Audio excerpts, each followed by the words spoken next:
Welcome நண்பர்களே. இன்றைக்கான mini விலாகில் எதை பற்றி பார்க்க போகிறோன்னா, எதை பற்றியும் இல்லை, அடிச்சு நொறுக்குனதை பற்றி தான். இன்றைக்கான மினி விலாக் சீரீஸில் நாள் 13. காலையிலேயே எந்திரிச்சதோ ஒரு சொம்பு தண்ணியை குடிச்சிட்டேன். ஜிம்முக்கு கிளம்புறதுக்கு ட்ரெஸ் எல்லாம் மாட்ட ஆரம்பிச்சிட்டேன். இன்றைக்கி கார் எடுத்துகிட்டே ஜிம்முக்கும் வந்து சேர்ந்துட்டேன். இன்றைக்கி ட்ரைசெப்ஸுன்றதுனால இன்றைக்கி இன்டென்ஷனான ட்ரைசெப்ஸ் டேவை போட்டேன்.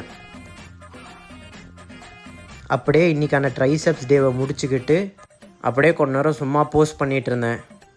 இன்றைக்கி அக்காவை பார்க்க போகலான்னு நானும் எங்கள் அண்ணனும் எங்கள் அக்காவை பார்க்க கிளம்பிட்டோம். அப்படியே இன்றைக்கி ஆஃப்டர்நூன் வந்த இடம் தான் அகமதியா. இன்றைக்கி எப்படியும் சீட் மீல் டேன்னு தெரிஞ்சிருச்சு, அதனால் உள்ளே நுழைஞ்சிட்டேன். Ambience is good. அப்படியே கொஞ்ச நேரம் வேடிக்கை பார்த்துட்டு அப்படியே எங்களுக்கு வேணுன்றதெல்லாம் ஆர்டர் பண்ணிட்டோம். ஒருத்தனுக்கு இப்போவே பசிக்குதுன்னு கத்த ஆரம்பிச்சுட்டான். அப்படியே பேசிகிட்டே இருக்கும்போது நாங்கள் ஆர்டர் பண்ணதெல்லாம் வந்துருச்சு. அப்படியே நாங்கள் சாப்பிட்டுட்டோம். அப்படியே ஹேண்ட் வாஷ் பண்ணிவிட்டு மொஜிட்டோ ப்ளூபெர்ரி ஆர்டர் பண்ணோம்.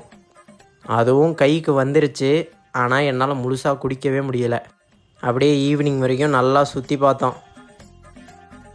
அப்படியே ஈவினிங் ஒரு நல்ல கடையாக பார்த்துட்டு பீட்சா பர்கருன்னு திரும்பியும் நாக் அவுட் பண்ண ஆரம்பிச்சிட்டோம். கடைசியாக மொஜிட்டோவோட முடிச்சுக்கிட்டோம். காம்ப்ளிமெண்ட்ரின்னு ஒரு ஐஸ்கிரீம் கொடுத்தாங்க. எங்கடா மிச்சத்தை காணும்னு பார்க்காதீங்க, அதுக்குள்ளே இவன் சாப்பிட்டுட்டான். வீட்டுக்கு வந்து சேர்றதுக்குள்ளே சரியான மழை. எப்படியோ போதும்னு வந்து சேர்ந்துட்டோம். நாளைக்கு பார்க்கலாம். See you.